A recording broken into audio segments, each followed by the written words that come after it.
Hi, my name is Lindsay and I'm a registered psychotherapist. On today's Walk the Talk, I want to talk about how to actually reduce screen time. So, this is something that I really recommend you treat more as a marathon than a sprint. This is something that I teach my clients actually, regardless of what kind of habit we're trying to change or build. When we try and change a behavior kind of too fast or kind of cold turkey or all or nothing kind of concept, what happens is we can actually experience a rebound effect where we sometimes feel too overwhelmed by trying to do too much at once.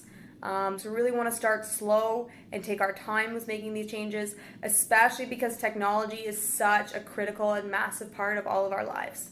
So what I've done, over the years, done some research.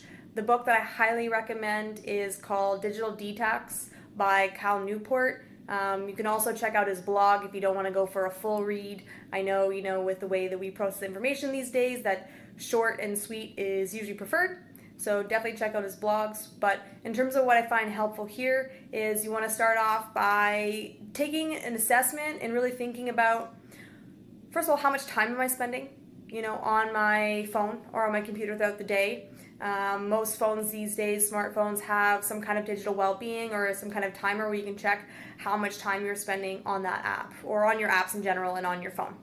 So first you want to look at, okay, how many hours a day am I spending on my phone, on my computer? What of that is vital and what of that is kind of just passive time or kind of mindless time that I'm spending on there? And how does that align with my values? So you want to be looking at, okay, am I spending more time on the phone that I really want to be? Are there other things I like to be doing more of, like gardening, pottery, reading? And think about, okay, am I really happy with the amount of time that I'm spending on my device? Do I really get a lot of value out of that? So that was the first thing I did, is kind of take a snapshot and look at how many hours I was spending on my phone. I don't remember how many hours it was back then. Let's say it was 4 hours a day. Let's say about 3 or 4 years ago.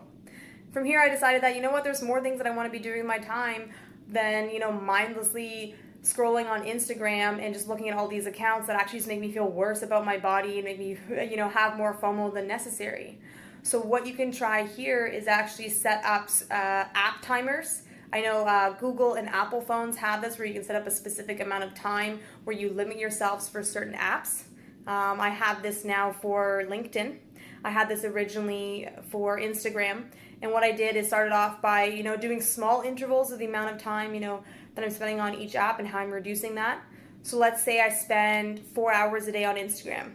Maybe I'll start by putting on a timer for 3.5 hours and then go down to 3 and see how that feels for a couple weeks. And then maybe go down to 2 and see how that feels. I kind of went full out and got to the point where let's actually see how it feels to completely delete the app and see what kind of impact that has on my life.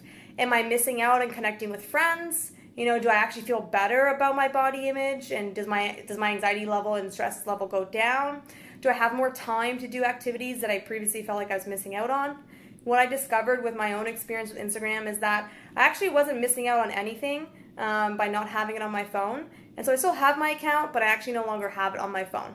And I've just asked friends to message me through Facebook Messenger, send me a text message, go old school 90s and actually give me a phone call. Gasp, right? But we want to just look at, okay, what are the different ways that, the apps that I'm using impact my life? I recommend starting with one app at a time and really looking at, okay, is there one that I guess will get less value out of than others? I've worked with clients before that Twitter, they realized they weren't really getting much out of it. So we started there. And you can really just start with one app at a time and try deleting it and see what that's like.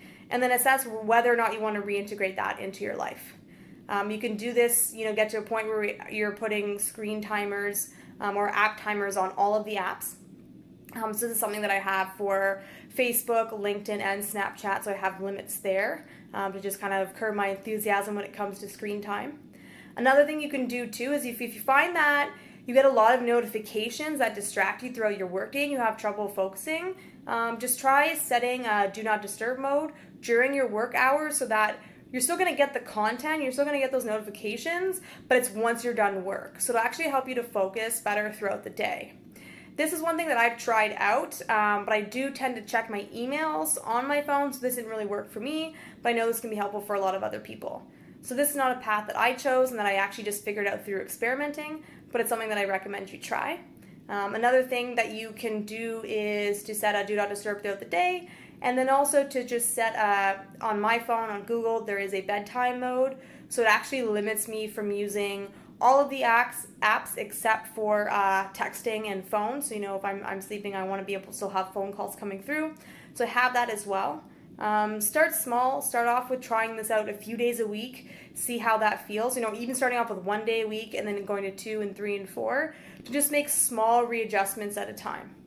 Another thing you want to look out for too is, okay, if you're spending, 9+ hours a day on your phone, with reducing that time on your phone, you're going to have a lot of free time. So you want to be intentional about, if you have any activities or hobbies or interests that you like, if you have any materials or like physical representations of that, like if you like to play guitar or you have puzzles, to actually take those out and make those visible throughout your space so that you can have a visual cue to remind you, oh yes, okay, I want to go practice guitar or I want to work on that puzzle once that screen time has maxed out. Try this out. This is one thing that I found really helpful to help get me away from my phone and help me to, spend more time on the things that I value. For me, this has been a lot more time getting exercise, seeing friends, and spending more time outdoors with my dog. So that's a little bit about my habits around reducing screen time and how I got there. If you have questions, please feel free to comment below. Otherwise, take some time to think about what are some changes that you'd like to make and really just focus on doing one small step at a time and kind of adjust from there. If you have more questions about this, feel free to reach out to me at mymomentummind@gmail.com. Otherwise, stay tuned for the next Walk the Talk.